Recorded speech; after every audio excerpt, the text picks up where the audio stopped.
ബദ്ർ യുദ്ധവേളയിലുണ്ടായ ഒരു മനോഹരമായ സംഭവമുണ്ട്. മക്ക മുശ്രിക്കുകളും മുസ്ലിങ്ങളും ടെന്റ് അടിക്കുന്നത് ഒരുമിച്ച് കൂടുന്നൊക്കെ ബദ്ർ എന്നൊരു സ്ഥലത്താണ്. ഒരു പരിശുദ്ധ റമദാൻ മാസത്തിലായിരുന്നു. മരുഭൂമിയുടെ തീക്ഷ്ണമായ ചൂടില് പൊള്ളുകയാണ് എല്ലാവരും. കുടിക്കാൻ പോലും വെള്ളമല്ല, കൊണ്ടുവന്ന വെള്ളമൊക്കെ കഴിഞ്ഞിരിക്കുന്നു. എന്ത് ചെയ്യും എന്ന് ചിന്തിച്ചിരിക്കുമ്പോഴാണ് അവിടെ വളരെ ആശ്വാസകരമായിട്ട് മഴ പെയ്യുന്നത്. ഏറെ നേരത്തെ മഴയ്ക്ക് ശേഷം മുസ്ലിങ്ങൾ ടെന്റ് അടിച്ചിരുന്ന സമീപത്തായിട്ട് ജലാശയത്തിൽ വെള്ളം ഉറവെടുക്കുകയാണ്.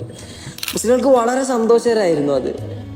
പക്ഷേ ആ സമയത്തും പ്രവാചകന്റെ ഹൃദയം വേദനിച്ചു. തൊട്ടപ്പുറത്തുള്ള തങ്ങളോട് യുദ്ധം ചെയ്യാനെത്തിയ എതിരാളികൾക്ക് വെള്ളമില്ലല്ലോ എന്നതായിരുന്നു റസൂലിന്റെ വിഷമം. പ്രവാചകൻ സ്വഹാബത്തിന് വിളിച്ചിട്ട് പറയുന്നുണ്ട്, സ്വഹാബ, അവരെങ്ങാനും വെള്ളത്തിന് വരികയാണെങ്കിൽ നമ്മൾ അവിടെ തടയരുത്.